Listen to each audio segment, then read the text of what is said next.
Hi everyone, welcome to this episode of Media Mayhem. Today's guest is Merle Temple, author of A Ghostly Shade of Pale. We're going to be talking about the book which deals with the war on drugs from the 1960s and also with the anti-war movement, and it's a mystery and a thriller, and the author is here. Stay with us.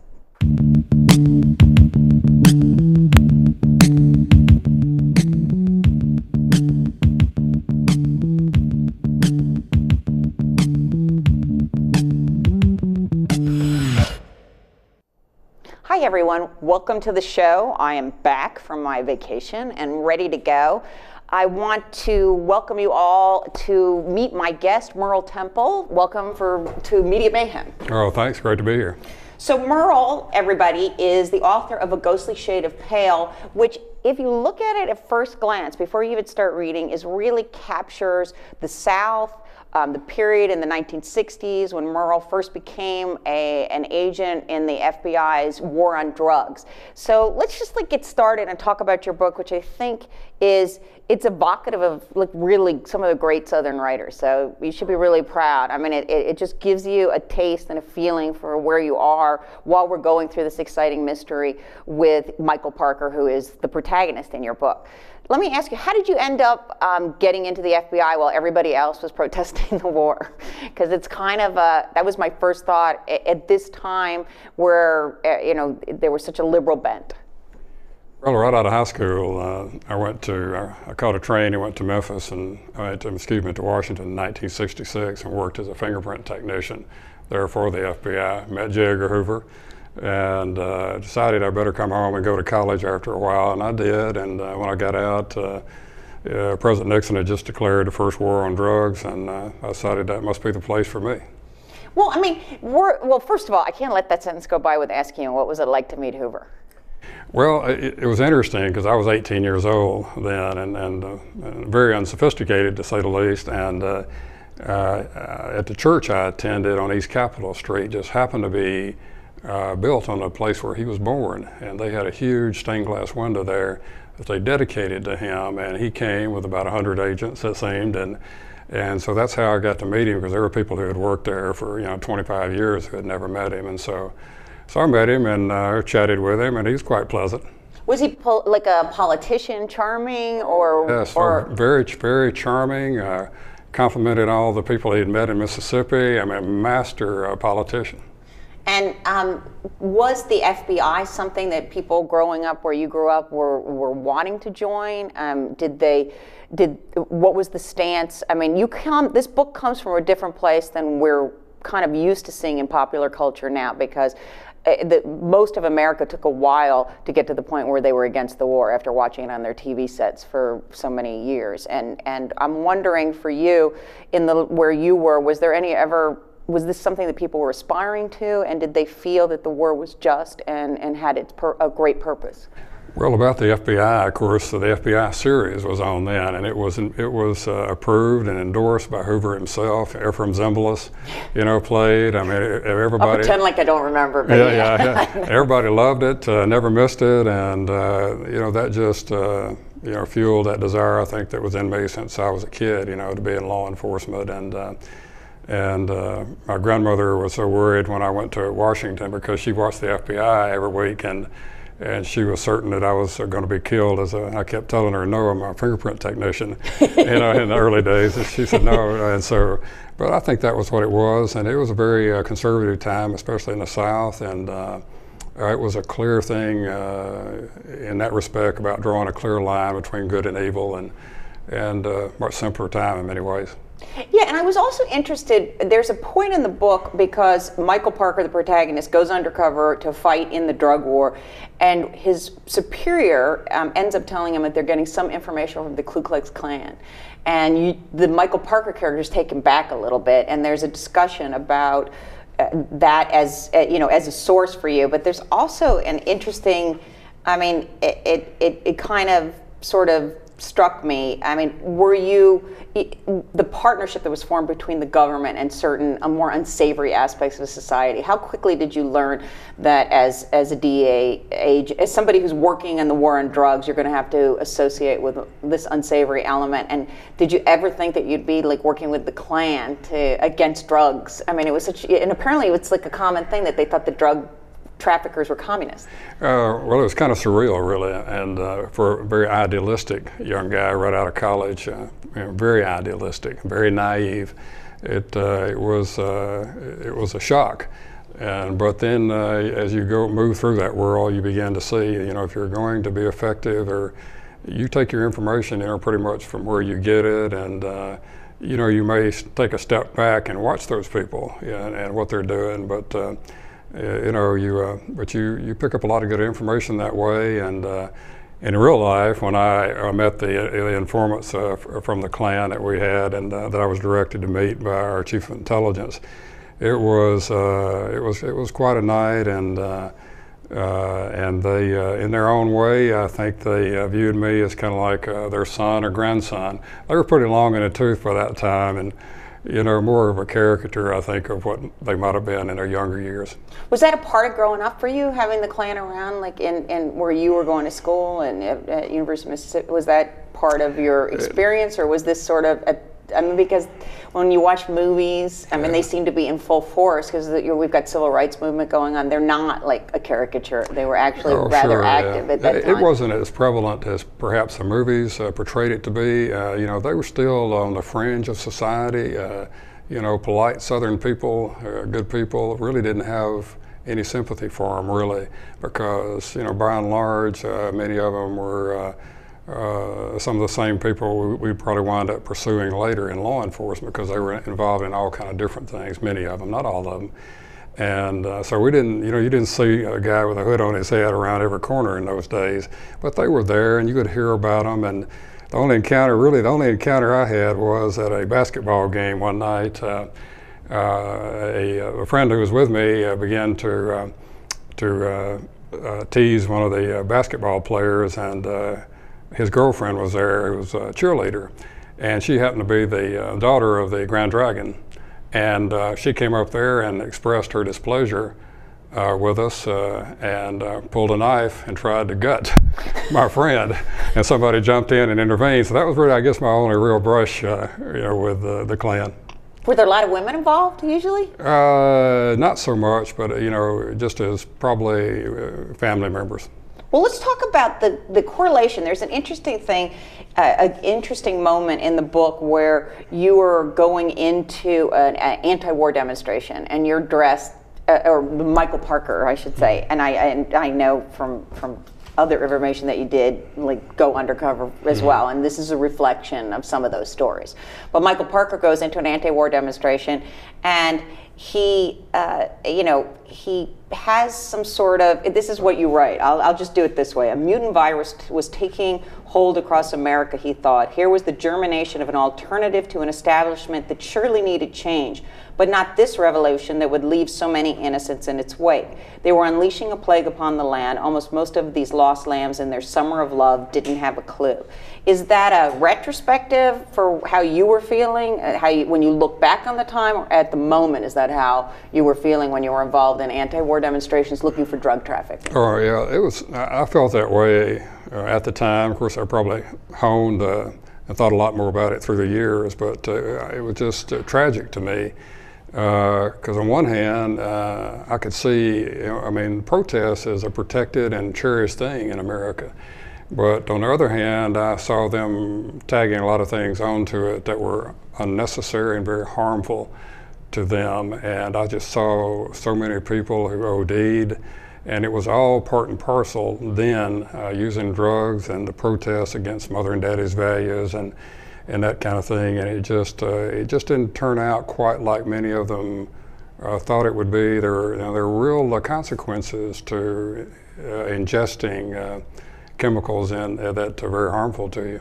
Do you think that some of the agents, though, viewed the protests as simply drug using and useless kind of people that really had no point in society, that these young people were kind of lost and they didn't see anything of the anti-war movement in those protests? Because I kind of think that this Michael Parker, when he first goes in there, I mean, he kind of sees it a lot. He has different levels of questioning, but for the most part, he sees it as kind of a joke. I mean, that there's the buffet of religions, there's the here's a sign, and why don't you have a sign? What should I protest? Well, nobody has this sign. Yeah. I mean, and I know anti-war protesters that took it very seriously. Sure. So how much did the government's war on drugs lead them to believe that this anti-war protest was really just about a bunch of hippies taking drugs? Well, I think there probably were a lot of agents in those days that probably viewed everything in very simplistic terms, and I'm not criticizing them. I'm just saying it was part and parcel to the times. Strictly right and wrong or left and right, but it became evident to me that there were just all kind of manipulation involved on all sides. I mean, both sides or all sides, how you choose to frame it. There were people out on the fringes who were manipulating good intentions on all sides and playing them all against each other. And some people missed that, and I'm thankful now to have a chance to maybe write about a little bit of that. Did you have training on how to infiltrate like an anti-war protest, how you were supposed to look, what you're supposed to say?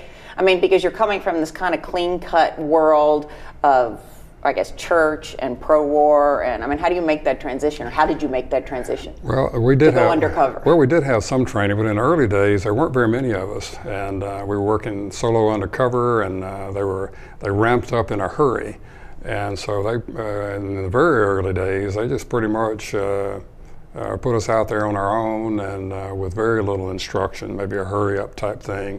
So it was kind of like flying by the seat of your pants, making it up as you go, and thinking fast and quick on your feet when you encountered each new situation. And after a while, you pretty much encountered all of them, or you thought you had, and so you had that little program that you'd go to, to deal with a certain situation if you were challenged and accused of being the man. Or don't I recognize you? Didn't I see you testifying somewhere in another part of the state, or whatever? And so you really had to be very creative and to be effective and just to survive. Because it seems even in your book, there's a number of agents that go undercover, and they just seem like they're the wrong people to be in this group, and rather readily or easily tagged as government agents. And then when they are tagged, they don't know exactly how to respond, because, I mean, and you just sort of do a better job of that with your Michael Parker character. He has an ability to kind of somehow convince people that he isn't a government agent. But it does seem that there's a lot of them, that there's such a difference between the youth in the country. I mean, you guys are the same age as the people that are protesting. Yeah. So I'm just curious, I mean, were a lot of the undercover drug enforcement people being identified by the protesters? Was it really rare for you guys to actually get some traction when you went into these protests?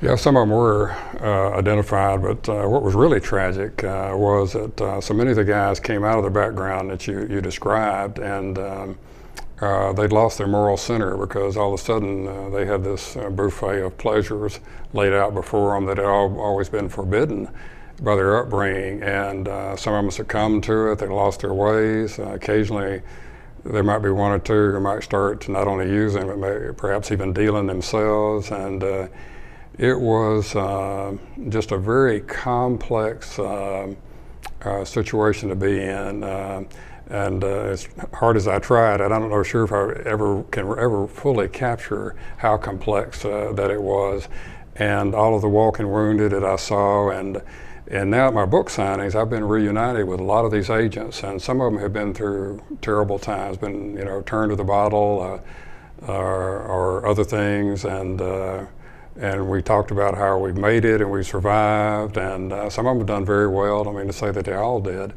but all of them, I think, were scarred maybe in one way or another. The scars may not be quite as evident as other people, and some of them were actually physical scars, because we were, as fictionalized in the book, we were ambushed doing a heroin deal in '76, and I didn't know that when we arrested the Confederates that they had a sniper sitting on a railroad trestle behind a clump of pine trees with a high-powered rifle. And it turned into a horrible gun battle, and a lot of people were wounded, and so all those things, leave physical and emotional scars. So there's two questions that come to mind. One, was it worth it? Well, that's a complex question too, and one not easily answered. I think you move along in this life, and you play the hand that's dealt you, and made so many friendships in those days, and there were little small victories here and there. I've told people that we finally realized that stopping the drug traffic was like trying to dam up the Mississippi River with a shovel. And kind of impossible. Let me just ask you, how quickly did you realize that? I think pretty early on, yeah. So you did feel, it sounds to me like sort of like you're in a holy grail kind of contest where it's never going to happen. Yeah, that was the grail, and you kept pushing and you kept pushing, and you're thinking, well, we're getting better, our intelligence is better, we see who's networked with who, we build these complex matrices, that we would follow, and well, if we only bring down this organization, then everything will be good. And of course, there's always one or two or three or four to replace it. And as long as there's that kind of demand out there, somebody's going to step in and fill it. And with the amount of money that we're talking about, and there's just so much, but there was just so much, collateral damage all around you, particularly the money that they were spreading around to corrupt government at all levels. Let me ask you, the second question is, how do you deal with the temptations? Michael Parker has women who are drugged out, but also kind of hippies throwing themselves at him. There's drugs everywhere. I mean, you're looking at a young guy who just joined in the book, and also in your own situation, just joined the FBI. I mean, why didn't you take any drugs? Like, why didn't you, or maybe you did. I mean, or what about sex? I mean, how did you deal with the temptations, I guess is the question. Well, the drugs were never really a temptation as such, but I'd be less than honest if I didn't say, coming out of the Puritan background that I came from, and suddenly you're in this new kind of free love subculture, and when growing up, if you took a girl out on a date, if you got a peck on the cheek, it was a big thing. But then, casual sex almost became like a handshake, and then there were just, and besides that, there were just so many wounded birds. There are females who were looking for somebody to save them and to help them, and so it was a temptation at times, but I got through it, and some of those people wound up, would come to my house and meet with me and my wife then. She's deceased now, my first wife, and but a lot of people, like I said, didn't resist it. Were you supposed to never sleep with anybody, like when you're undercover? Yeah. Oh yeah, it would come back in court to haunt you. I mean, besides the moral issue or whatever, besides that. Besides that, I mean, you can be sure, and that you would hear about that on the stand when you were being cross-examined. They would say, "Well, isn't it true you were intimate with this person or that person?" And that happened to some people. Okay, so the drugs were never an issue for you. How come? I guess I was just so dead set against it. I mean, that part of me, I still view that as purely just evil, and plus, it's just I never understood how anybody could go out and buy street drugs mixed and made by mercenary people in unsanitary places who put arsenic and stuff like that in when they would cut the heroin and stuff in it. And you just never knew what you were ingesting. And everybody believed that they moved from LSD because in those days, everybody was getting so many bad trips on it.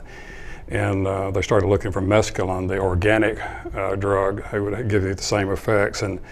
But I told some of the kids that I would speak to, and they didn't believe me, but I told them that there is no mescaline in this state. Your drug dealers they've got their supplies of LSD, they're putting a little brown powder in it and dressing it up for you and making you feel good. It's the same stuff.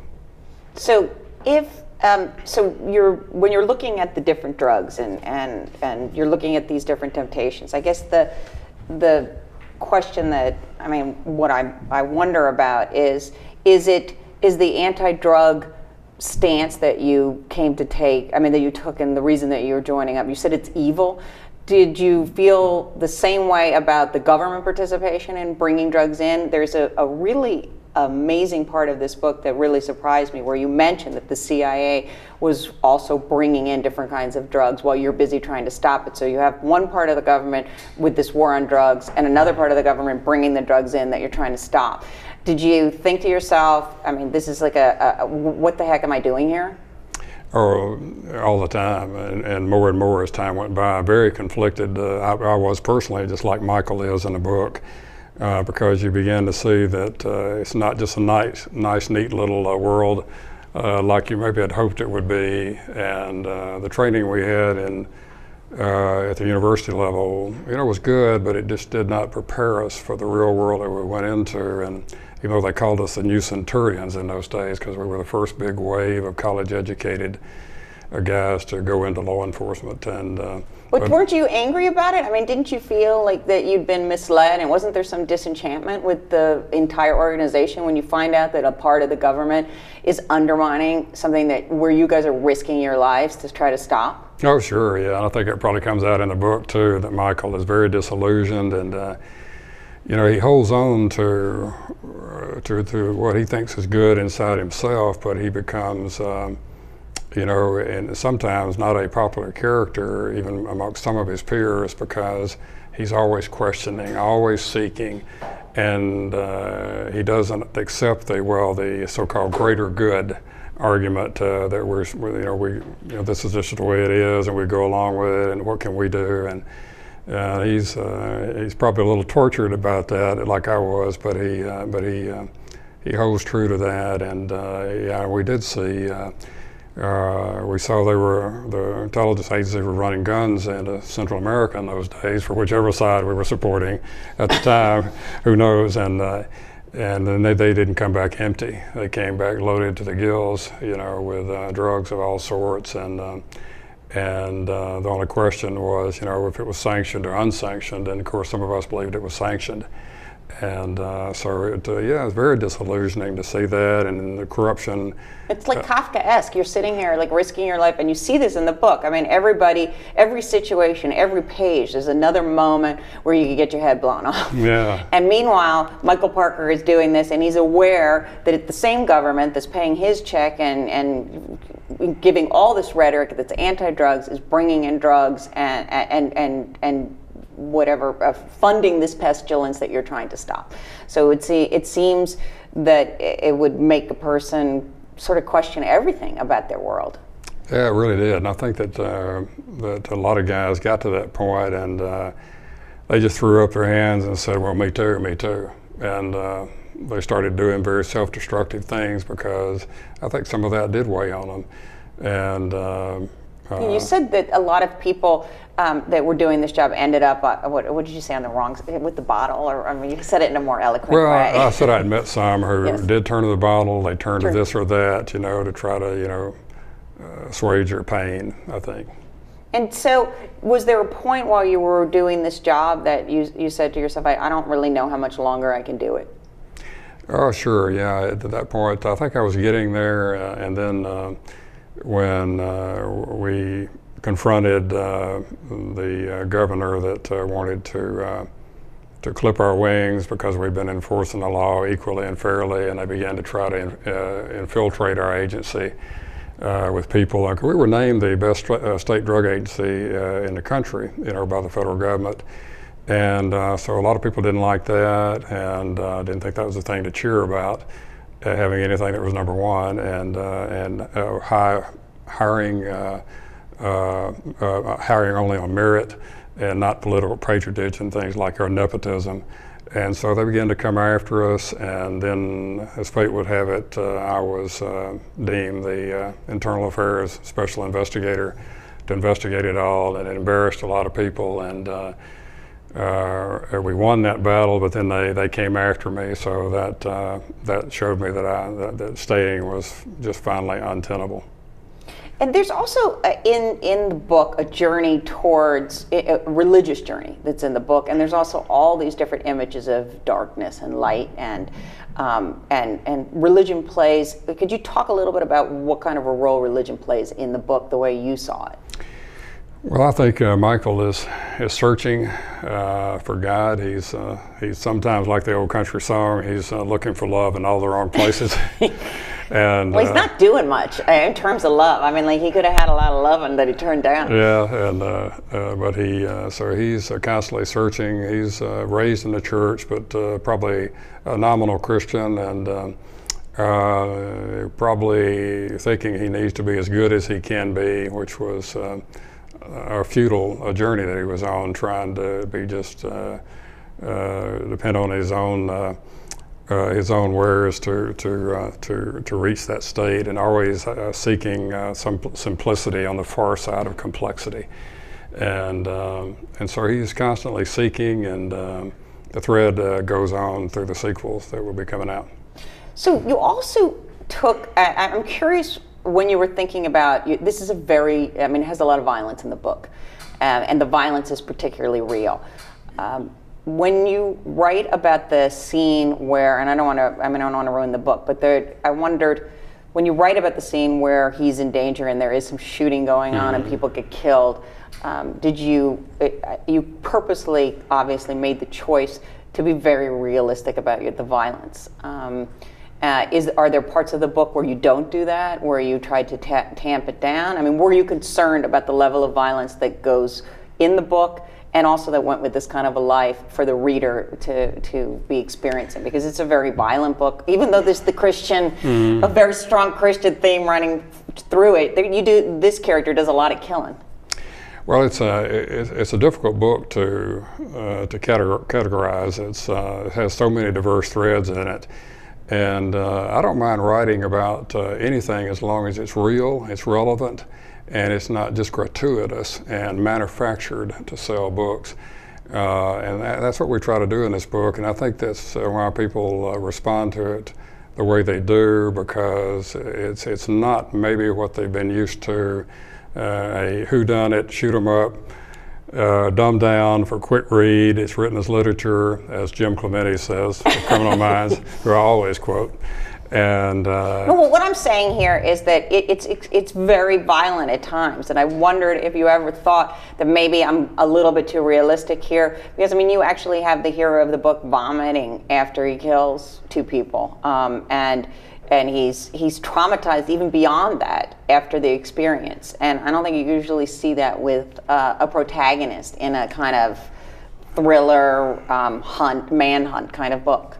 No, I didn't want Michael to be one-dimensional. I hope that I wasn't one-dimensional, and I've read a lot of books like that. Does it bug you, like when you're reading other books and you see somebody who is like a protagonist that kills people and doesn't? I mean, for you personally, when you killed somebody, I mean, is this sort of a real reaction that you're trying to capture in the book? Well, yeah, I think to be true to the readers, you don't have to, you can't sugarcoat it, you can't make it so dehumanizing. When a life's taken, that there are just no consequences, that it's just it's another day at the office, right? Type thing. If you don't paint, the grief and the conflict there and everything, at least to me, I don't think that you're doing justice to your readers.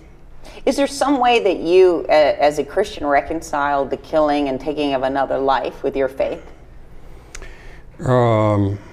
I don't know that Michael really thinks about that in this book. I think he's on a journey, toward that and weighing out everything, He does, though. He says this, that I'm supposed to be a Christian and I just killed somebody. So he does think about it. He thinks about it, but he never really resolves it.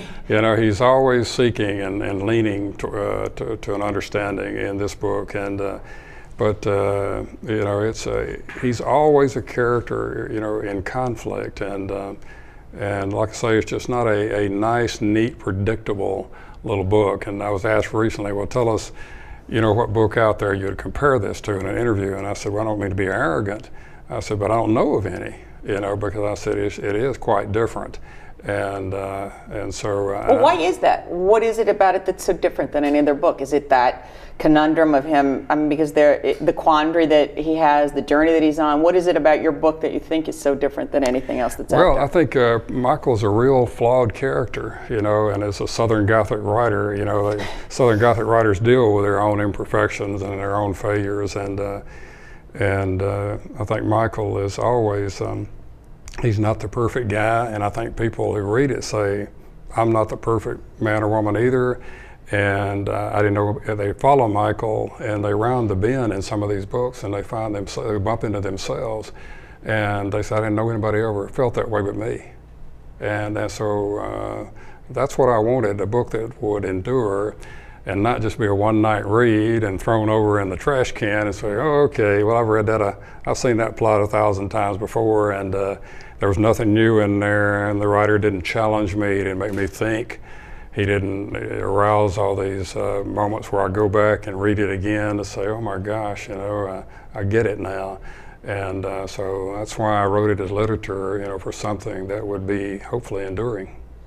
And when, for you personally, as a Christian, did you ever reconcile the taking of another life with your faith, just apart from the book? Well, it's a tough question to answer. I don't know if you can ever fully reconcile that. Just like men who go off to war. I've talked to many men who were in the war and were men of faith, and they're very conflicted about what they had to do. You know, I had an uncle who was a bombardier on the Flying Fortress out of England, and I mean, he dropped bombs on hundreds of thousands of people, and until the day he died, it was a very tough thing for him to deal with. Sure, you wanted to stop Hitler, but all these people down there who, some of them may have had really no part in it, it's the weighing out of the greater good again, I guess.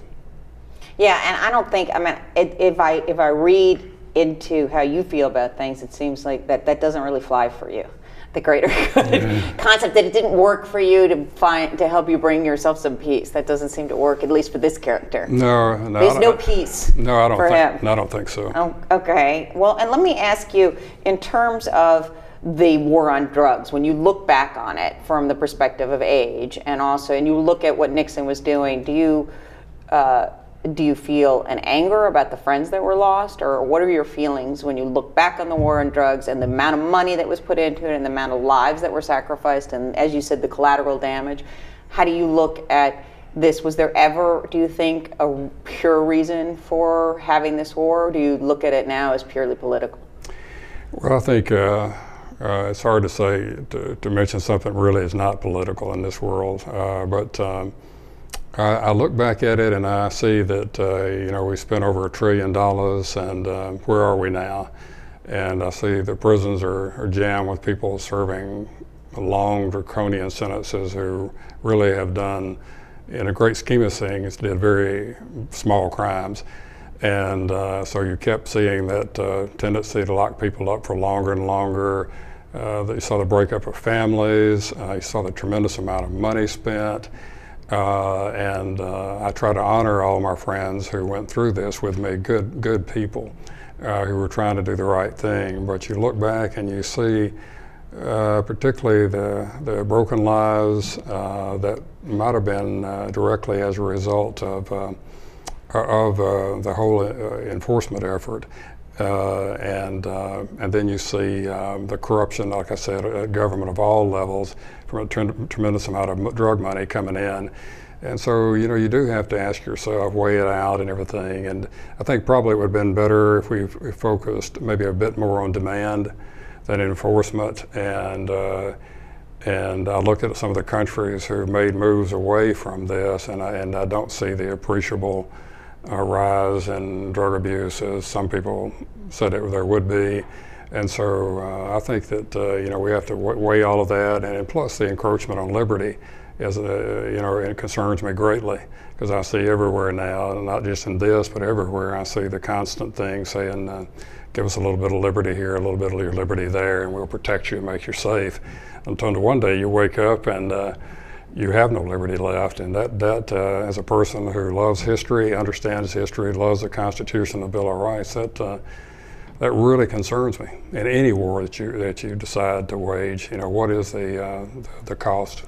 Do you think that the drug war really, as it was envisioned and as you lived in it and as you worked in it, encroached on civil liberties, and that there was an excuse made, where people's liberties were violated regularly? I think in our day, I won't say we were perfect by any means, but I would say that we still loved the Constitution, believed in the Bill of Rights, knew that we weren't judge and jury. But I saw the trend line going in the wrong direction, and I've had conversations with many of my friends from those days, and we might have some honest disagreement about that. They might still be focused purely on enforcement, saying if we just keep on, one day we'll break through and break out into the light, and everything will be good. And I just see all the damage. To maybe the threads of that sustain us in our way of life, and so we probably disagree a little bit. I'm really concerned about that. What I see today, what I see today, sometimes in law enforcement would not have been. It would have been unthinkable in our day for people to even support some of the efforts, because people have been told, well, we've got to do this to keep you safe.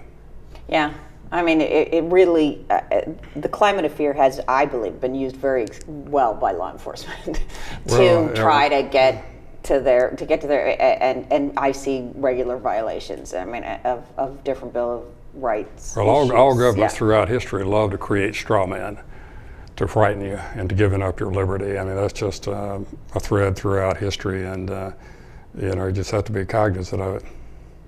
And it's interesting. Do you think that the journey? Well, I guess I'll ask you, where does Michael Parker go next in the books? Where does his journey go next? Because you said you're going to do a trilogy with this character, and so where does he go next?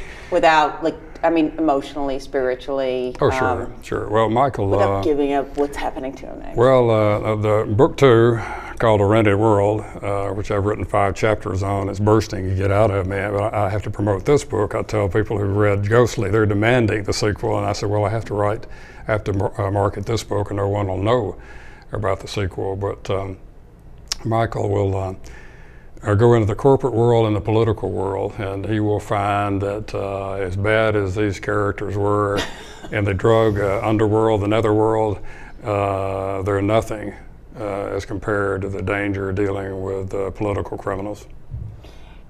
Do you just take a moment, and this is sort of my last question here, to give our viewers a sense of the world in which this book is set? Because it's a really extraordinary place. It doesn't exist anymore. We were actually talking about that before the show started. But in the tradition of great Southern writers, it's tactile in your book, and you can feel it. But tell everybody and tell the viewers a little bit about where this is set and some of the places, I guess, that you grew up in. It's kind of fascinating. So. Well, I think it was a fascinating time to live through, and it was particularly a fascinating time for an author to draw from, because I believe that in late 60s, early 70s, mid 70s, there were just so many divergent challenges that were colliding all at once on the same stage, and I think perhaps that America lost its way during that, and because you had the war, you had the anti-war protests, you had the subculture that grew up, the drug subculture that came up at that same time, some of it almost inseparable, at least in one way, from the protests against the war, and then a protest against their mother and father's values, and then of course you had the civil unrest, civil rights issues, and then on into Watergate and the beginning of the mistrust of central government,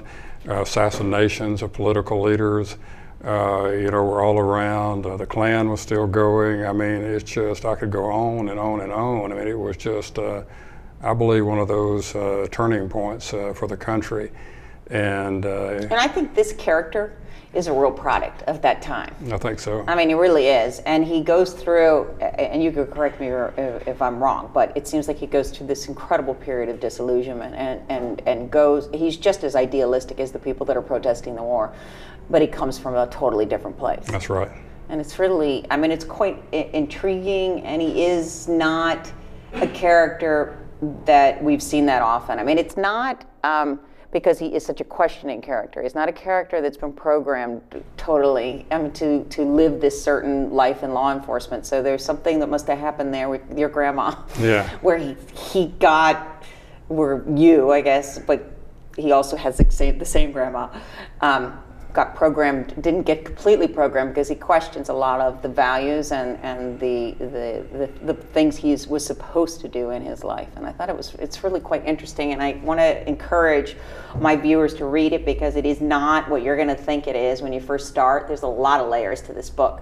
So be sure to buy it. It's on Amazon, A Ghostly Shade of Pale, and I want to thank Merle for joining us.